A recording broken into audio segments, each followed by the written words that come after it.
As CEO of Turing Pharmaceuticals, Martin Shkreli gained notoriety in 2015 for dramatically raising the price of a life-saving drug for toxoplasmosis called Daraprim, raising the price of the drug from $13.50 to $750 per pill overnight. Daraprim is used primarily by people with weakened immune systems, such as those with HIV or AIDS. The price increase sparked widespread public outrage and led to Shkreli being dubbed the most hated man in America. In addition to the price hike, Shkreli has been involved in various controversies, including his behavior on social media, his decision to purchase the exclusive rights to a Wu-Tang Clan album, his arrogant behavior during a congressional hearing, and his arrest and conviction for securities fraud. But a little-known fact about Shkreli is his conflicts with the popular online political pundit Destiny. And today, we'll be covering the explosive and unexplored conflicts between the Pharma Bro himself and Steven Bonnell, who is one of the largest online political content creators out there right now. This is Destiny vs. Martin Shkreli. You're fucking clueless, that's why. Then you have to use some fucking amount of inference to determine the facts here. And what do you think's more likely? That a guy that just came out of prison for securities fraud is defrauding people? To say, what is the goal of this conversation? Which gratifies me personally. This was a witch hunt of epic proportions. The goal of this conversation is to convey how personally disappointed I am with you.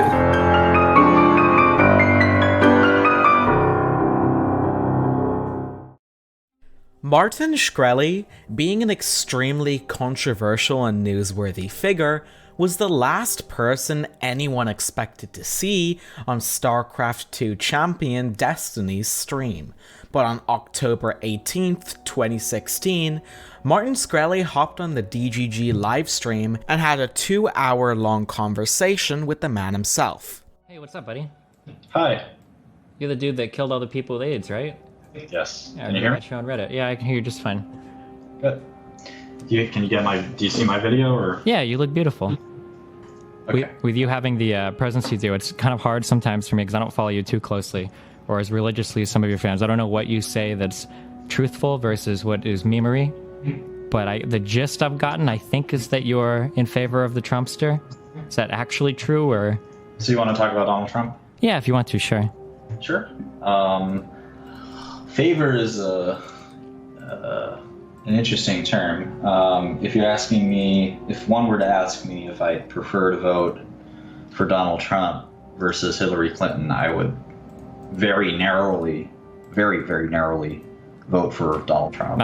Fuck. It sounds like we don't disagree on much. The conversation moved on to lots of different topics, covering pharmaceuticals, video games, the at the time ongoing 2016 election, and much, much more. The discussion was more than productive and generated great content for the stream. Despite Shkreli's remarks after the debate,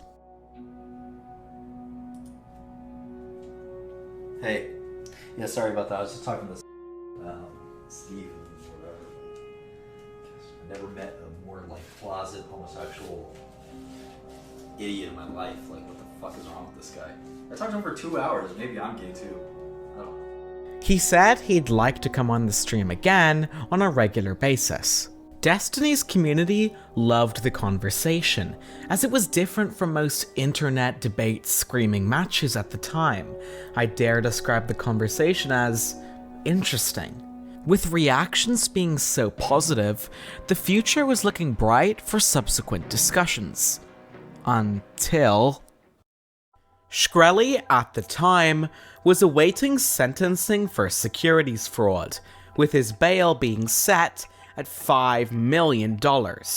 However, after numerous Facebook posts where Shkreli jokingly offered a $5,000 bounty for a strand of Hillary Clinton's hair, and also stated that he might have plans to clone her, The Clinton Foundation is willing to kill to protect its secrets.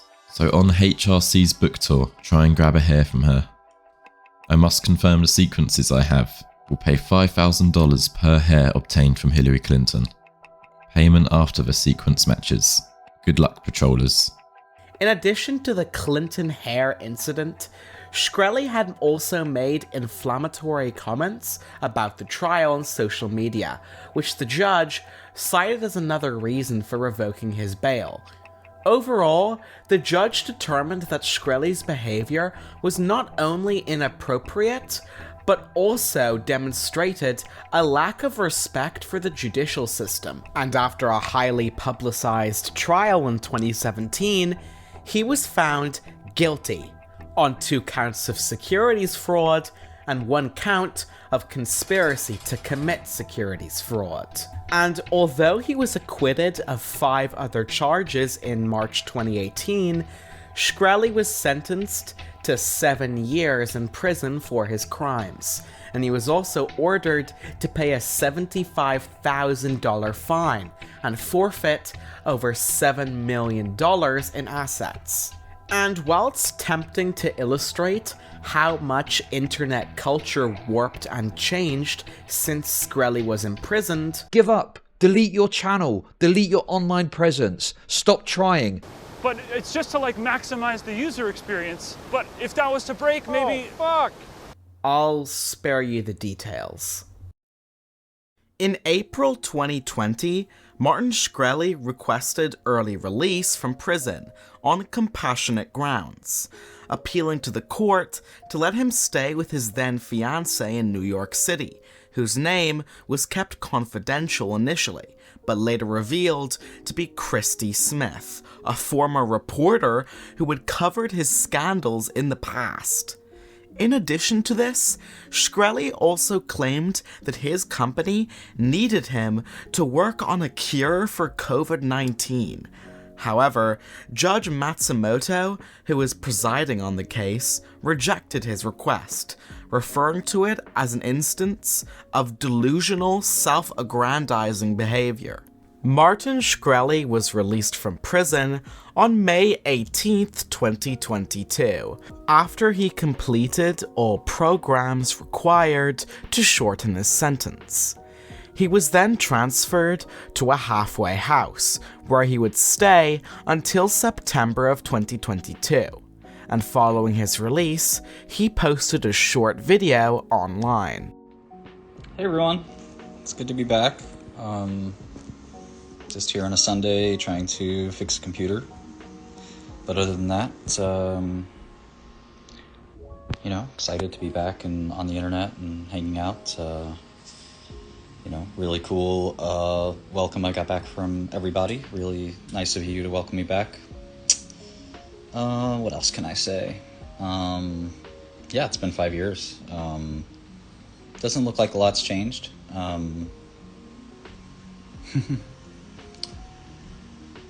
So really pumped to be here. Get back to work. I mostly missed work. It's funny, my father says that, you're coming home from prison, you should take it easy, relax. And I told him, I've been relaxing for 5 years. It's time to get busy. 1 month later, on June 12th, Martin Shkreli, after 6 years, made an appearance on Destiny's stream to talk about prison life, video games, GameStop stocks, and COVID. What's up? How are you? How you been? I've been good, just chugging along, same as always, more or less. How are you doing? I'm good. Nothing special or new here. I mean, just getting used to life on the outside. Life, quote unquote, life on the outside. Yeah, I mean, there's life on the inside too. I think a lot of people don't appreciate that. It's not that different. The community reaction was again overwhelmingly positive, with the conversation lasting over 2 hours and spanning numerous topics. It was more than enough to scratch the content itch afflicting the online politics community. But little did anyone know, Martin Shkreli wasn't exactly out of the controversy-stricken woods yet.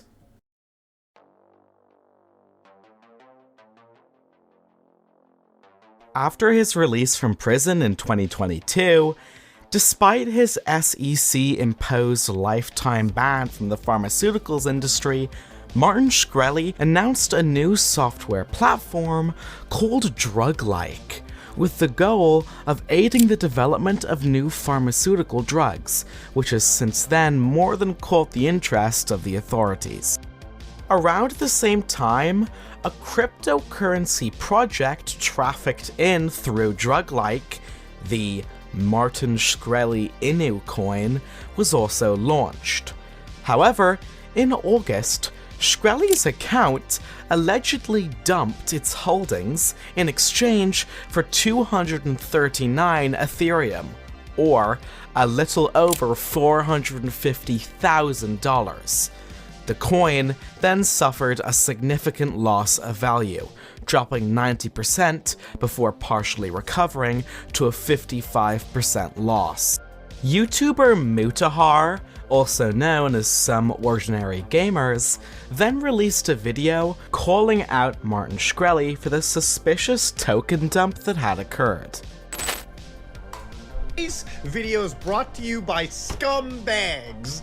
Now, ladies and gentlemen, in the world of crypto, you can't trust anybody. Not yourself, not your mother, not even anybody that you believe closely. You can't trust anybody.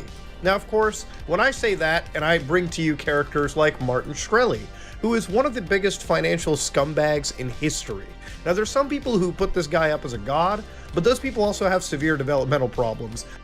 Following the video, Shkreli reached out to Mutahar to provide his version of events.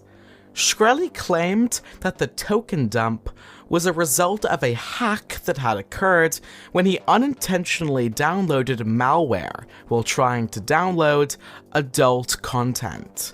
The malware was present in a file supposedly named Big Round, which was actually a 700 megabyte screensaver in a zip file, rather than an MP4 video as he had believed. The hackers were then allegedly able to use a remote Trojan to gain access to Shkreli's personal information, including the keys to his cryptocurrency wallet.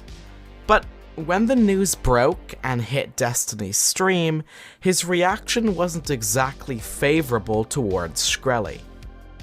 Now imagine if you. I feel like we have a really recent example we could look at too. I don't know, like within the past couple days. Can anybody think of a really recent rug pull that we can?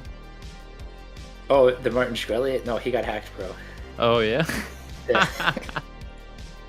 Yeah, fucking Martin Shkreli, CJ. Oh shit, here we go again. Yeah.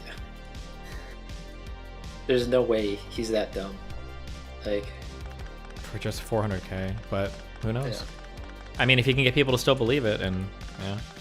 Why would I do this for $500,000? For only $500,000? You just got out of prison. You don't have any money. What's the easiest way to get 400k? Oh no. It is funny because I feel like you could find. Actually, I know I said this. I guess it'd be a funny meme clip to make. I'm pretty sure when I spoke to him like a month ago, didn't I actually explicitly say like, bro, you should do one of these crypto rug pulls? Like it'd be sick as fuck. Like everybody's doing it to make money. I'm pretty sure I explicitly suggested that to him. Shkreli was almost immediately upset with Destiny, seeing his statements and him not reaching out to him first for a comment as a betrayal of their friendship, which led to a final bridge burning live discussion. Say, what is the goal of this conversation?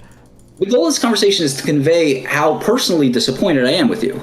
Okay. That's really it. If you want to be, listen. Video, I don't care about your shitty channel, and I no longer care about you, because you've displayed a reckless disregard for the truth and for honesty and integrity, which is supposed to be what you stand for.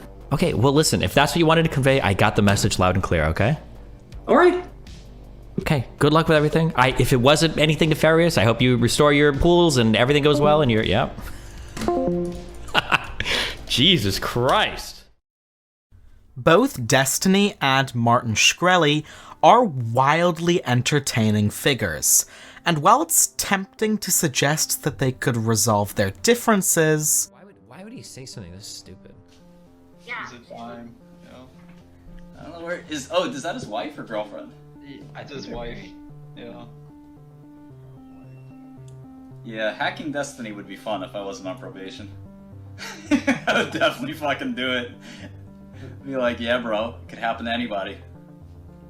Like you bitch ass culero. Cabron.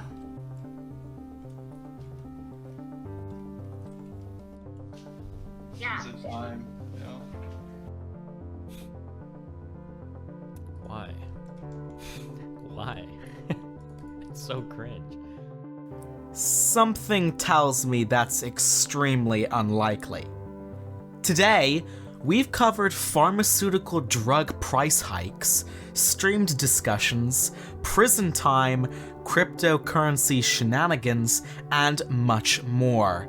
Shkreli is, of course, extremely contentious in the realm of online political discussions, and as the Overton window shifts like a pendulum, even figures like Destiny are starting to become less and less palatable to the average Twitter user. So I guess the question would be, what is the landscape of online discourse going to look like in a year from now? How about 3? Or even 4? We could sit here for hours speculating, but I think it's a little bit more sensible to leave that up in the air. As always, thank you for watching, and I'll see you... Give up! Next time.